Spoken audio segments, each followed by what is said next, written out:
Love in the northern wolf kingdoms wasn't built on moonlit promises and destined mates alone. It was built on bloodlines, wolf strength, pack alliances, and brutal social arithmetic. Sonia Luke knew the math. She was 26, unmarried, and by the only ledger anyone at Uther Manor bothered to keep, worth next to nothing. No wolf had ever risen in her, no bloodline worth boasting of, no dowry, nothing but her dead mother's pendant, and an aunt who reminded her exactly where she stood, every chance she got. No man will ever want you, Sonia. Her aunt said it the way other women said good morning, habitually, without heat, like weather she'd stopped noticing. And by the kingdom's arithmetic, she wasn't wrong. Alphas didn't marry girls who flinched at raised voices and ate what was left once everyone else had eaten. They married wolves worth boasting of at a hunt, bloodlines worth building an alliance on. Sonia had neither. Good thing the man who would ride through a night of freezing rain to find her wasn't shopping for either one. He wasn't just any alpha. He was the Alpha King. He just didn't know she existed yet. The drawing room at Uther Manor smelled of cold stone and old money, the kind spent generations ago and never replaced. Sonia sat near the window, working a needle through the collar of her blue gown, the only dress she owned that hadn't first belonged to someone else. Once, the manor had been grand enough to host kings. Now the grandeur only showed in patches. A gilt mirror gone spotted with age, a chandelier missing half its crystal, ancestors in oil paint who wouldn't have recognized the house their descendants kept. Sonia had never been permitted to forget which parts of that grandeur belonged to her. Her cousin's old gowns, taken in and let out until they fit no one properly. Whatever remained on the platters once the family had eaten. No name on any guest list that mattered. No leave to walk past the garden gate without asking first. She had stopped asking a long time ago. "You'll wear a hole through that collar before you're finished with it," Marissa said, without looking up from the ledger balanced on her knee. Her quill scratched on, sharp and unhurried. "It's already worn through. I'm only keeping it from finishing the job." "Let it finish, then. One less thing of yours I have to look at." Marissa set down her quill. "I had a letter this morning. Lord Ashworth's son has withdrawn his interest." Sonia's needle stilled. "Someone informed him you've never carried a wolf, that whatever sleeps in you never woke, or never existed at all." Marissa shrugged, as if the distinction bored her. "Small mercies. He withdrew before you had the chance to drive him off with that tongue of yours. I've met him twice. Both times he discussed sheep prices for 40 minutes without pausing for breath. I doubt my tongue was required. You are 26, dependent on my charity, and you think this is the moment for wit. It's the only moment I have left. Do you know what it costs, keeping you?" Marissa's knuckles whitened around the ledger's spine. "Every season you remain unmarried is a season this house cannot use your keep for something worthwhile. Every alpha who visits and finds you lingering in a doorway is an alpha who wonders what's wrong with a family that can't marry off its own blood. Then let me go, and have all of Uther whisper that I turned out my dead sister's daughter? No." Marissa's mouth thinned. "You'll stay exactly where you're useful, which for now is nowhere anyone can see you." Sonia set the needle down, very carefully, the way she did most things now. Carefully, so nothing else could be taken from her by accident. "One day you'll run out of uses for me. One day," Marissa agreed. "Let's hope, for your sake, that it isn't soon."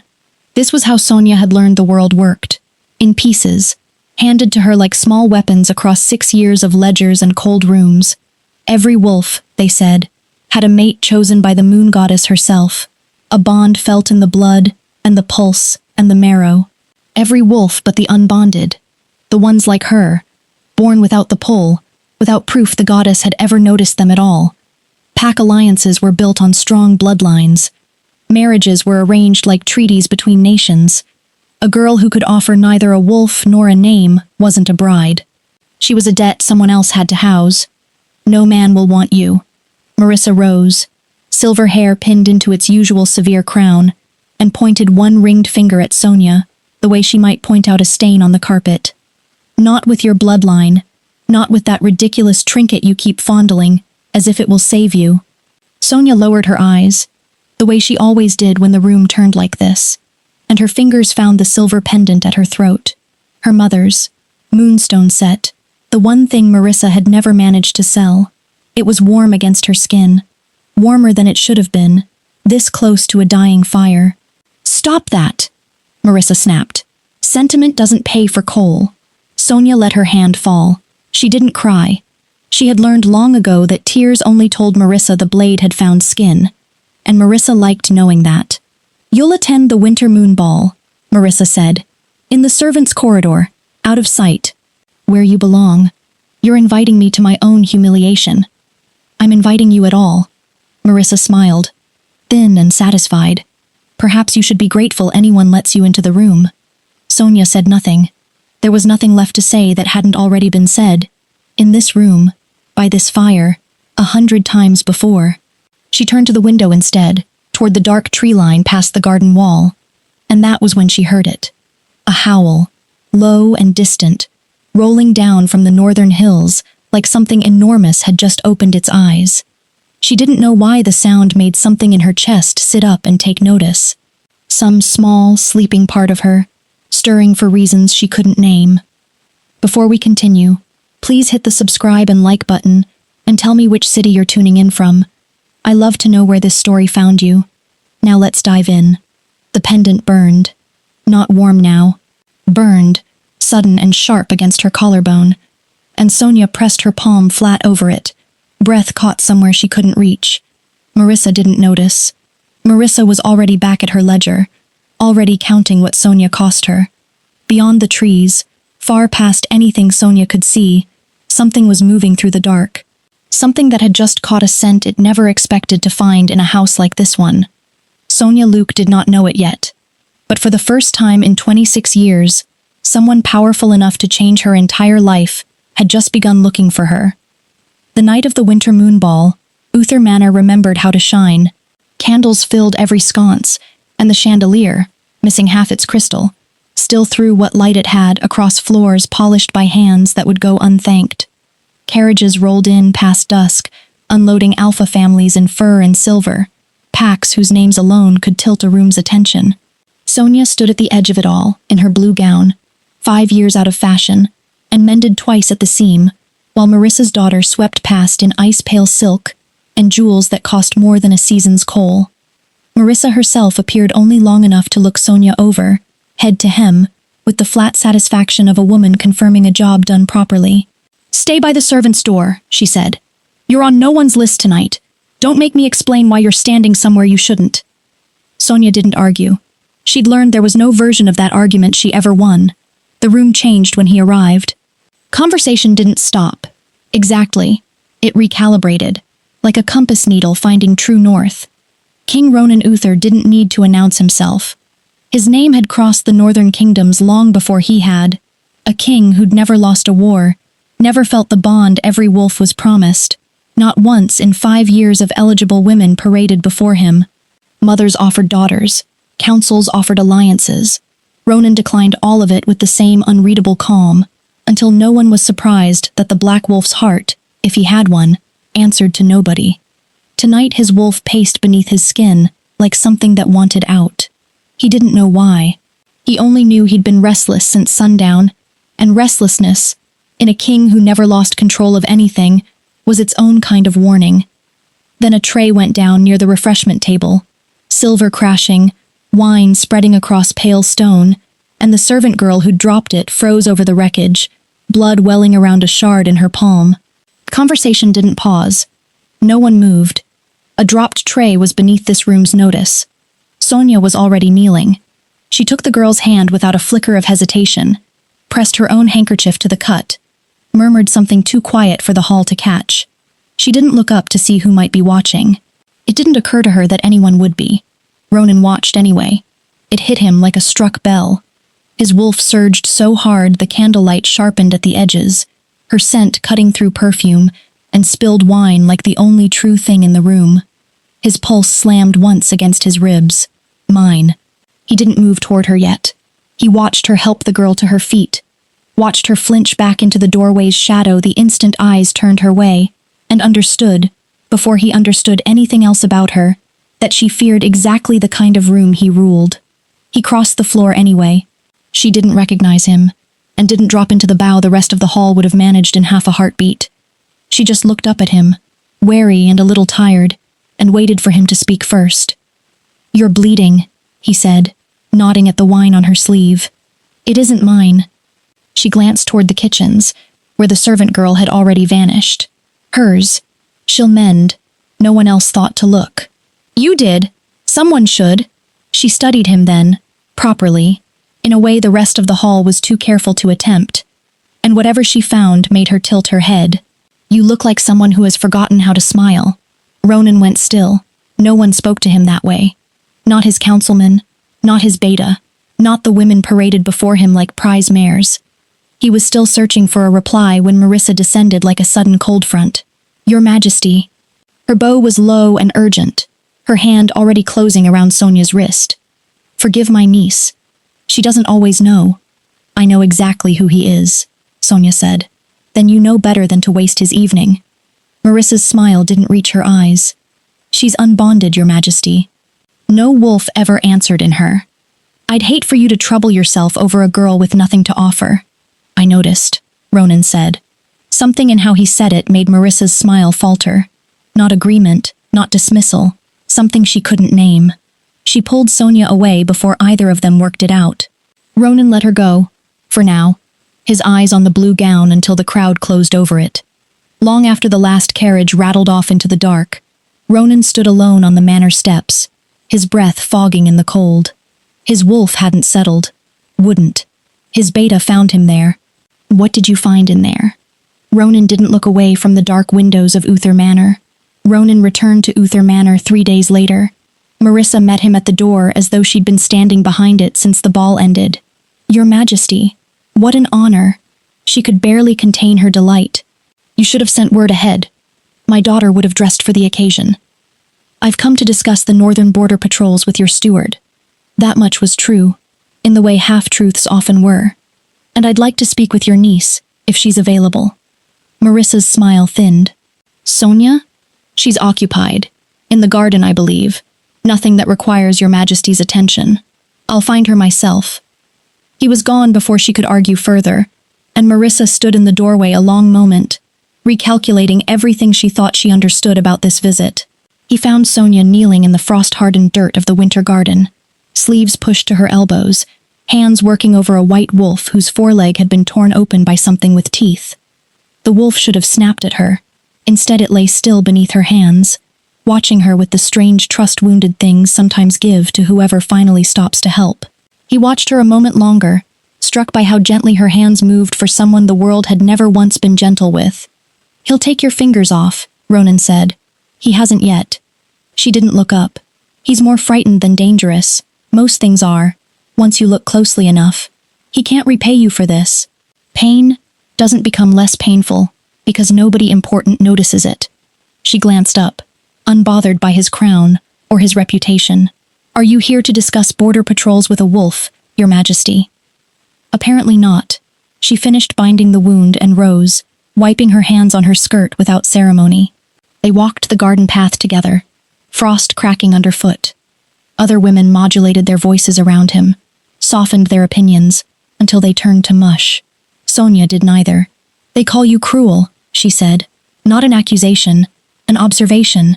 Do you believe it?" "No," she considered. "But I believe people usually have a reason for saying it, even when the reason isn't the truth." That, too, stayed with him. Nobody offered him the benefit of a maybe. They offered fear or flattery, and he'd long since stopped being able to tell the two apart.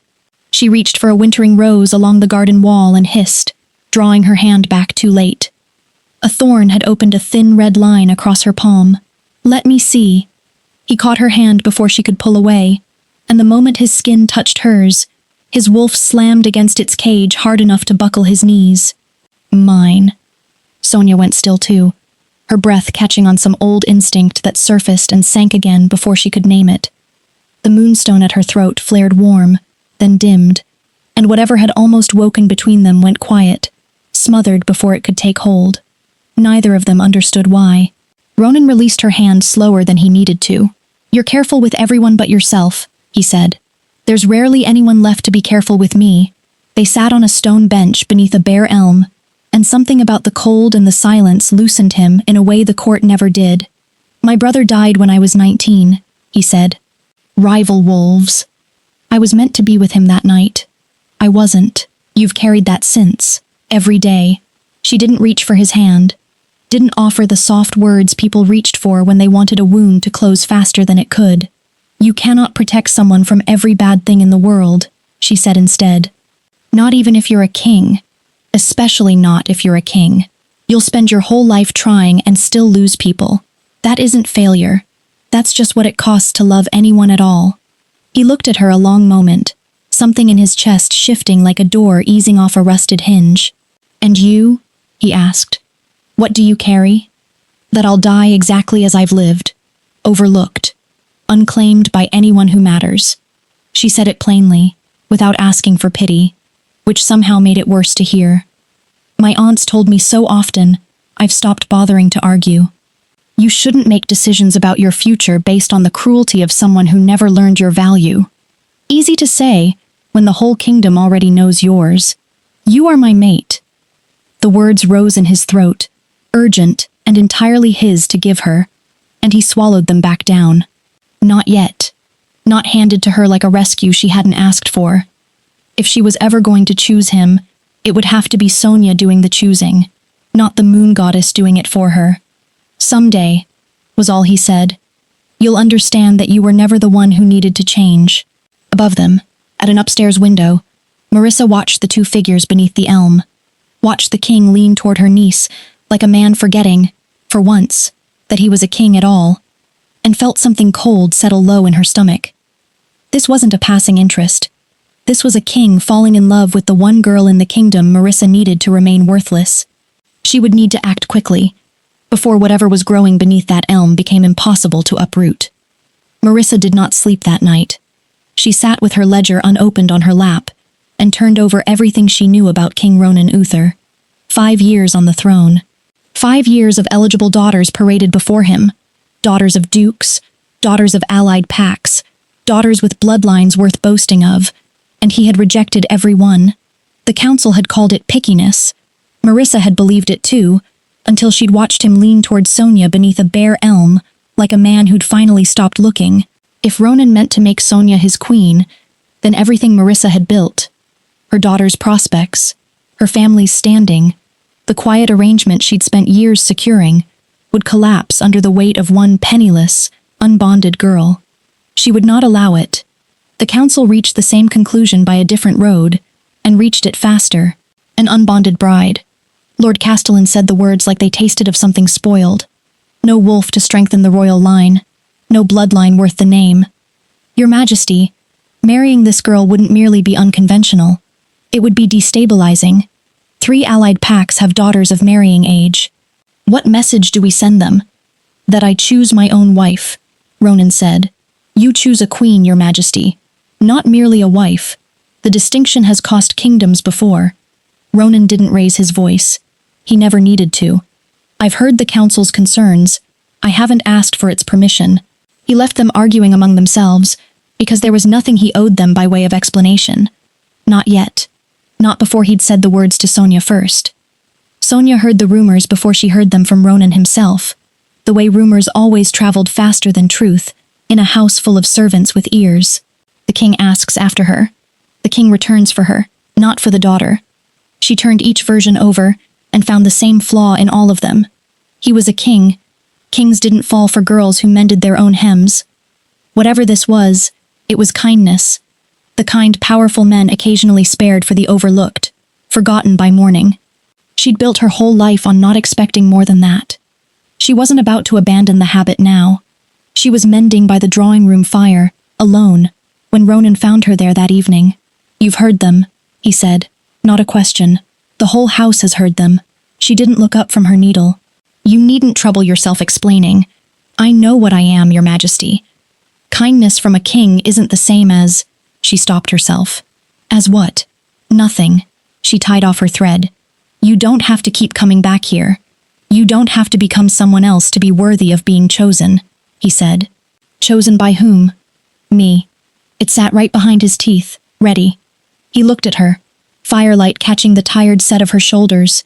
The careful way she still flinched from kindness like it might be a trick, and swallowed the word back down again. Not like this. Not as a confession thrown at her in a moment of pity. By anyone who finally has the sense to look, he said instead. Something in her expression cracked, just slightly, like ice giving under weight it hadn't expected to bear. He sat across from her, and for once neither of them spoke of councils or bloodlines.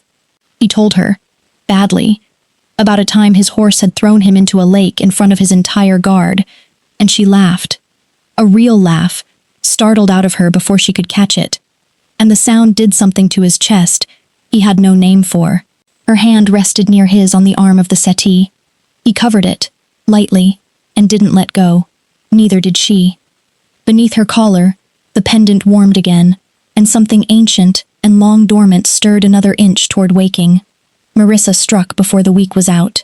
She let the rumor slip first, quietly, to exactly the right women at exactly the right tea, that Sonia had enchanted the king, that no man rejected duchesses for a penniless unbonded girl without some unnatural persuasion at work. Then, when that rumor had legs enough to run on its own, she added the second, that Sonia's mother had carried a forbidden bloodline, one the family had buried out of shame. The council, already uneasy, began asking questions Marissa had no intention of answering honestly. She found Sonia alone afterward, and there was no cruelty in her voice this time, only the calm, terrible patience of a woman certain she'd already won. The king will eventually realize what everyone else already knows, Marissa said. Sonia's hands stilled in her lap. And what is that? Marissa smiled, and it did not reach her eyes. That you are not a woman fit to stand beside him. The council summoned Ronan 3 days later, and this time even his patience wore thin. Deny the rumors publicly, Lord Castellan said. Tell the court there is nothing between you and the girl. It would end this cleanly. I won't deny what I haven't decided is anyone's business but mine. Then, give us proof there's no enchantment at work. Proof her bloodline hides nothing forbidden. Give us something, Your Majesty, or the rumors will decide the story for you. Ronan had no proof yet, only certainty, which the council had never once accepted as currency. He left without answering, already turning over how to get what they wanted, unaware that Marissa had no intention of waiting for him. She came to Sonia's room that evening with a letter in hand, and grief arranged carefully on her face. I didn't want to be the one to tell you this. She held out the folded page. It arrived for the council this morning. Better you hear it from family than from strangers whispering in the corridors. Sonia's hands shook as she read it. Ronan's seal pressed into wax, words agreeing to consider Lady Rosalind of the Thornwood pack as his intended bride. It never occurred to her to question the hand that had written it. Why would it? Marissa had spent 6 years teaching her exactly how little she was worth believing in. He never said anything to me, Sonia whispered. Would you have wanted him to? In front of the whole court, explaining he'd merely been amusing himself? Marissa's voice softened into something almost like pity. Better this way. Better you hear it quietly. Sonia didn't cry. She had learned long ago what tears cost her, and she wasn't willing to spend them on this. She folded the letter along its crease, and understood, with the flat certainty of someone who'd always expected this ending, that she'd been foolish to hope otherwise. She wouldn't confront him. She wouldn't make him dress up the same rejection she'd heard from every direction her whole life. If she stayed, she would only become the story the court already suspected. The girl who'd embarrassed a king into a corner. Better to go before he had to ask her to. She began packing before she could think better of it. The moonstone pendant flared against her collarbone as she reached to tuck it away, and the room tilted sideways. Her heartbeat slammed, too loud in her own ears. The walls dissolved into something else. Trees, black and endless. Moonlight slicing between trunks she'd never stood among. A woman's voice murmured just beyond hearing, familiar in a way she couldn't place. Her fingertips burned, and for one impossible second she felt claws where her nails should be.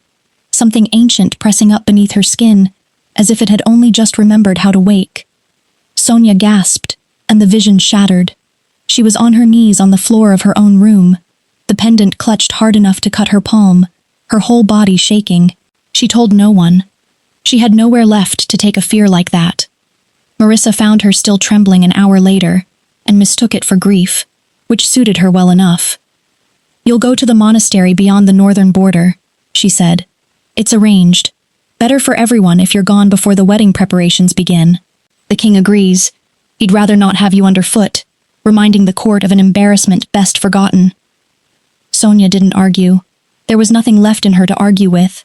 She left before dawn, with an escort of 2 and a single trunk, carrying a pendant she no longer understood. Ronan returned to Uther Manor 4 days later, mud-spattered and hollow from putting down a rogue attack on the northern watchposts, and went looking for her before he'd removed his riding gloves. "Where is she?" Marissa's smile was already composed. "Gone, Your Majesty. Her own choice, I'm afraid." She left no explanation. He asked the servants. He asked the guards at the gate. Every answer came back careful and evasive, rehearsed by a woman who'd had 4 days to prepare them. It was a stable boy, finally, too young to have learned what silence was worth in this house, who told him the truth. "Lady Sonia left before dawn, Your Majesty." 4 days passed, toward the northern road. Ronan went still.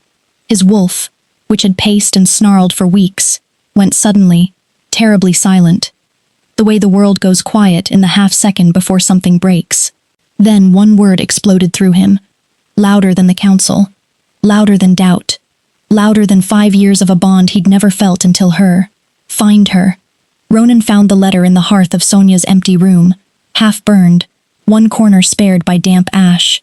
He didn't need more than that corner. The wax was his color. The seal was not his. He had pressed his own seal into wax 1,000 times in 5 years of rule. He knew its weight, the exact angle of the wolf's head stamped into it. This one leaned wrong, a careless hand copying something it had only glimpsed, not held. And the words themselves, agreed to consider, were not words he used. He decided things. He never merely considered them. Someone had built this lie carefully enough to survive a glance, and Sonia had never been given the chance for more than a glance. He found Marissa in the drawing room, still composed, still certain of her ground. "Where did this letter come from?" "I told you, Your Majesty. It arrived for the council. This seal is forged." His voice didn't rise. It didn't need to. Something colder moved beneath it, and Marissa's composure cracked half a degree. "You sent her away on a lie. I protected my family from a scandal you refused to end. You destroyed the one thing in my life I actually wanted." He was already moving toward the door. "Pray I find her before the cold does what your lie started." Beneath the fury was something closer to terror, the possibility that 4 days might already be 4 days too many. He didn't wait for a carriage, didn't wait for an escort. He took the fastest horse in the stable and rode into a night that had already turned to freezing rain. 4 days behind a woman who believed he'd already chosen someone else. The road north was mud and dark and nothing else. Rain came sideways, needling through his coat, and the horse's breath tore out in ragged clouds of steam under him.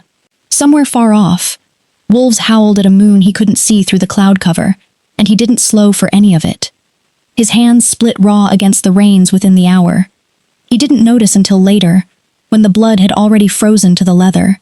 He didn't stop to tend them. Stopping meant losing minutes he didn't have. He had told himself, all these weeks, that he was giving her the freedom to choose him. That silence was a kindness. That a mate bond revealed too early became a cage instead of a gift. He understood now, closing the distance 1 brutal mile at a time, that his silence hadn't given her freedom at all. It had only left a space wide enough for someone crueler to fill with a lie. He thought of every moment he could have told her, beside the fire, in the garden, with her hand still warm in his, and let the thought drive him harder than the storm did. Certainty was a luxury he no longer had time to wait for. He wasn't riding to claim her. He was riding to tell her the truth he should have given her weeks ago, before anyone else had the chance to hand her a lie instead. By the time he reached the border road, the storm had thinned to a bitter drizzle, and dawn was still hours off. The carriage should have been waiting at the crossing house. It wasn't. Wheel ruts cut sideways off the road into the tree line, deep and frantic. Nothing about them suggesting a stop by choice. Then the smell reached him. Blood, old enough to have gone cold in the rain, but blood all the same. He was off the horse before it had fully stopped. The wreckage came into view past the tree line, the carriage on its side, one guard down and unmoving, the other missing entirely. Rogue wolves. He could smell them beneath the blood, feral and unclaimed, the kind that ran in packs no alpha commanded. His own wolf didn't wait for permission.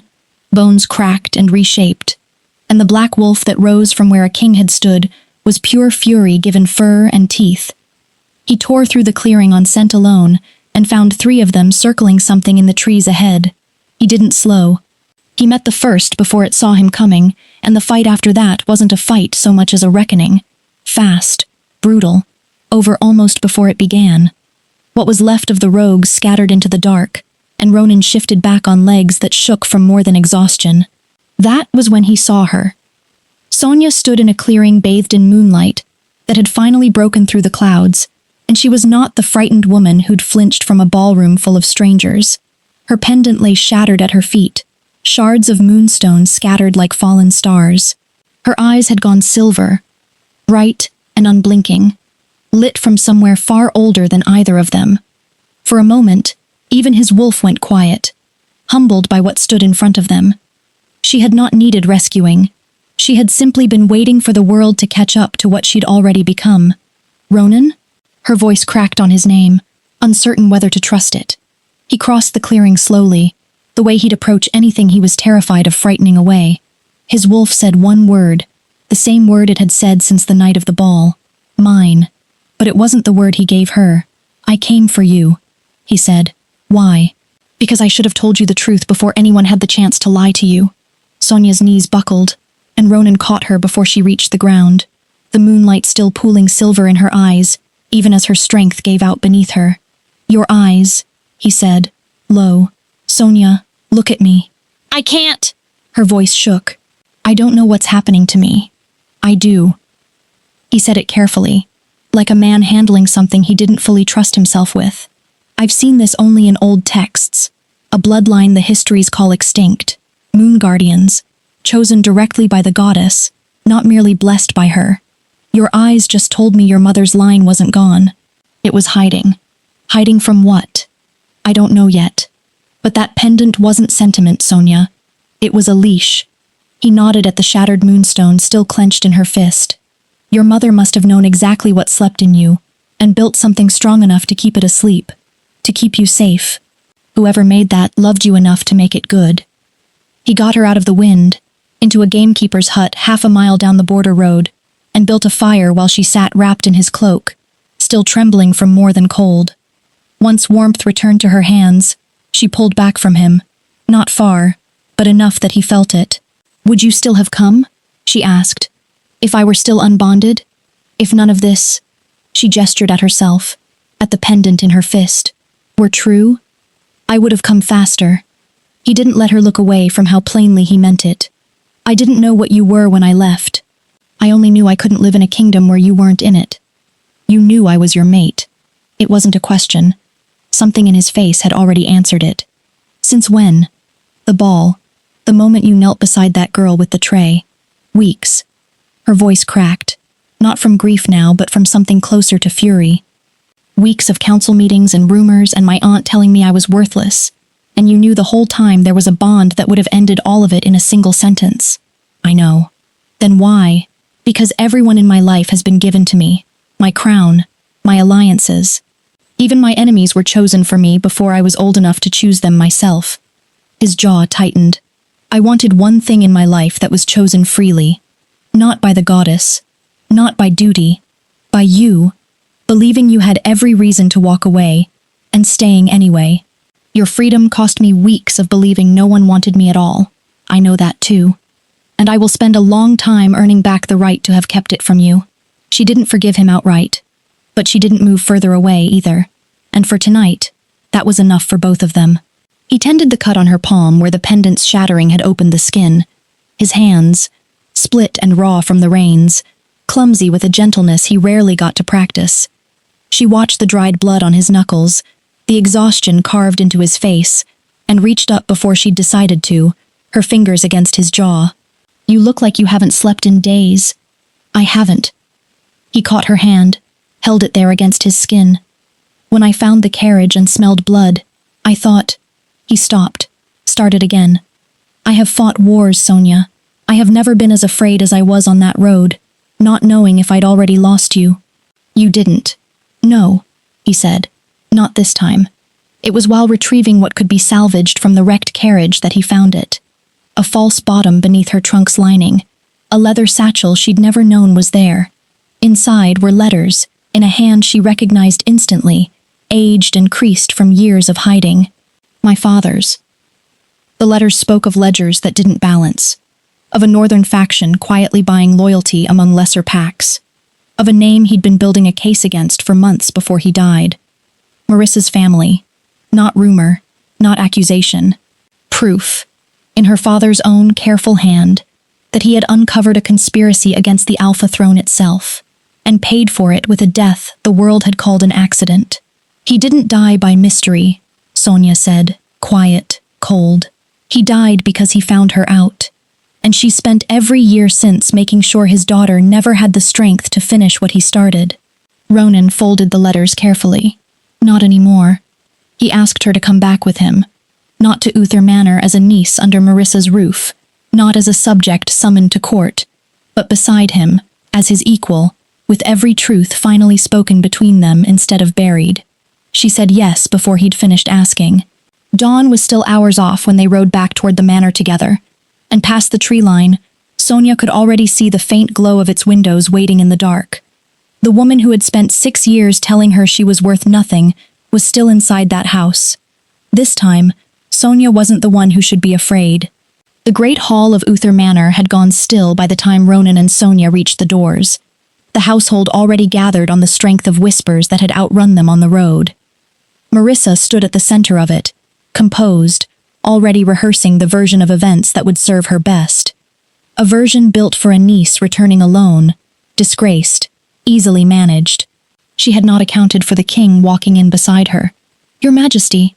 Marissa's bow came a half-second too late, her eyes flicking to Sonia, calculating. You found her. I feared the worst, given how suddenly she left. She left because you told her I'd chosen another bride. Ronan's voice carried without effort, filling the hall the way it filled council chambers. On a forged letter, with my seal copied by a hand that had never held it. I don't know what she's told you, but the girl has always had a gift for. I have the letter. He didn't raise his voice. He didn't need to. I have the seal, and I have the man who can confirm it isn't mine. I have the rumors you spread, claiming she'd enchanted me, and the second rumor you spread when the first didn't work, about a bloodline you called forbidden. And I have this. He drew the satchel from beneath his cloak. The letters in Sonia's father's hand, worn soft from years of hiding beneath a false trunk lining. Her father didn't die by accident.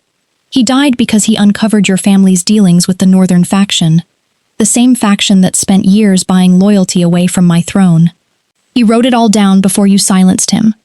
Ronan let that settle over the hall. You didn't merely lie to a grieving girl, Marissa. You buried a murder to protect a conspiracy, and used his daughter's inheritance to fund the house that hid it. The color left Marissa's face, but she was not a woman who surrendered easily.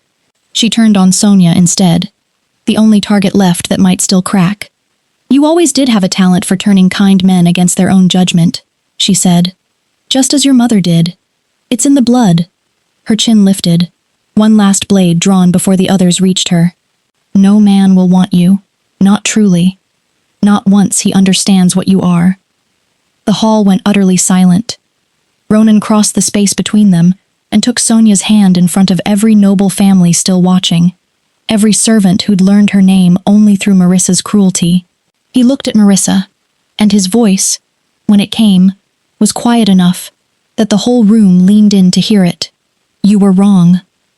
Then he did something no one in that hall had ever seen him do. He knelt, not the practiced bow of a king before a council, but a man kneeling before the one thing he'd never let anyone choose for him. I rode through freezing rain and rogue wolves because losing you frightened me more than any war I've fought. He held her hand like it was the only steady thing left in the room. I am asking you in front of everyone who ever told you that you were worth nothing. Sonia Luke, be my queen. She didn't answer immediately, and the hush that followed was its own kind of question. If I had no ancient blood in my veins, she said, quiet enough that it belonged only to him, though the whole hall strained to catch it. If I were still exactly what everyone here called unbonded, would you still want me? I wanted you when you were hiding in a servant's corridor, mending a stranger's cut hand, while an entire ballroom pretended not to see her. He didn't look away. The bloodline is yours, but it was never why I came back. Then yes. Her voice didn't shake. Yes. The hall that had spent 6 years watching Marissa diminish her erupted into something closer to disbelief than celebration. Though a few servants, the ones who remembered every quiet kindness Sonia had shown them when no one important was watching, were already smiling. Marissa's fall was not immediate, and Ronan didn't make it convenient. He didn't have her dragged out in chains before the hour was through, satisfying as that might have felt. He stripped her title on the spot, placed her under guard, and ordered the full council to open a formal investigation into her family's dealings with the northern faction. The letters, the forged seal, the years of buried ledgers, all of it laid before men who would need weeks, not minutes, to untangle what she'd built. Justice, he told Sonia quietly, meant doing it properly, not simply doing it fast. It was enough. Marissa's composure finally broke as the guards led her from the hall she'd ruled for 6 years, and for the first time, Sonia felt no need to watch her go. She and Ronan walked out through the same doors he'd first stormed through, rain-soaked and furious, weeks that felt like a lifetime ago. The horses waited in the courtyard, dawn just beginning to gray the sky above Uther Manor. Sonia didn't look back at the house that had spent 6 years telling her what she was worth. For the first time in her life, she didn't need to. The castle Sonia entered as its future queen did not open its arms to her easily. Court women who had once giggled at her mended hems now curtsied with careful, watchful eyes, unsure whether the girl they'd dismissed for years deserved the beau or merely required it. Whispers followed her through corridors she'd never imagined walking. Unbonded, ancient blood, the aunt's niece, softer now, but not gone. She could have used her new position the way Marissa had used her old one, punished the women who'd sneered, reminded every servant exactly how far she'd risen above them. She chose not to. She had spent 6 years learning precisely what cruelty felt like from the receiving end, and she wasn't interested in handing it back down the line to someone smaller than herself. Instead, she asked Ronan for land near the eastern wall, and built shelters there for wolves the kingdom had spent generations calling defective, the unbonded, the weak-boned, the ones whose wolves never rose or rose wrong. She reformed the laws that barred them from inheritance, from marriage, from any seat the Pax considered worth having. Her own years of being counted as nothing became the reason no one else in her kingdom would be counted that way again. Ronan never once tried to soften her ambitions into something smaller. He gave her a council seat of her own, not a ceremonial one, and when Lord Castellan objected that a queen's authority ought to remain advisory, Ronan only said, "She isn't advising, she's governing," and the matter was never raised again. He hadn't ridden through a night of freezing rain to rescue a woman he intended to keep quiet once he'd caught her. They completed the mate bond on a night with no ceremony planned at all, just the two of them, beneath a sky finally clear of storm clouds, moonlight pooling silver across the old garden where he'd first found her kneeling beside a wounded wolf. When his lips found the mark at her throat, the bond didn't slam into place the way it had threatened to on the border road. It settled instead, slow and warm, like something long owed finally arriving home. Her moon guardian blood answered in kind. No violence in it, no claws or fury, only a soft flare of silver light that wrapped around them both and then faded, gentle as moonrise. By morning, every wolf in the kingdom felt it in their blood before the announcement ever reached them. King and queen, bonded and chosen, both at once. Before the wedding, Sonia returned once to Uther Manor's winter garden, alone. She knelt where she used to sit for hours, mending collars by fading light, and pressed her palm to the cold stone bench beneath the elm. She had expected the visit to hurt. It didn't. She simply remembered, without flinching, and found that the memory no longer had teeth. She unclasped her mother's pendant and held it a long moment in her palm. Moonstone reset now, whole again, but no longer humming with the need to hide anything. "I don't need you to keep me safe anymore," she said softly, and meant it as gratitude, not goodbye. She kept it anyway, in a box beside her bed rather than at her throat. Not because she'd stopped loving the woman who'd made it, because she'd finally stopped needing an object to prove she was allowed to exist. Months passed. The kingdom noticed the change before the histories bothered to record it. Ronan, once spoken of only as the Black Wolf who'd never lost a war, became known instead for the queen, who softened him without once making him weak. A king who listened in council now, who visited the shelters Sonia built and knew the names of the wolves living there. Sonia, once dismissed as unbonded and worthless, became the reason half the kingdom's laws had been rewritten inside a single year. One evening, curled beside him before their own fire, Sonia traced the old scar along his knuckles, the one from reins gripped too hard on a night neither of them would forget. "You really did ride through the entire night," she said, half teasing. "I did, even knowing you might not find me. Especially then." He caught her hand, pressed it to his chest. "I would ride farther." "Even now?" she asked. "When you don't have to prove anything to anyone?" He pulled her closer, until there was no space left between the question and the answer. Especially now. The woman who had once been told that no man would ever want her had finally learned the truth. She had never needed the world to choose her. She only needed the right heart to see her. The moon goddess may have chosen their bond, but Ronan and Sonia chose each other. If you enjoyed the story, let me know in the comments. Your voice decides what I write next. Don't forget to subscribe if you want more moonlit love stories like this one.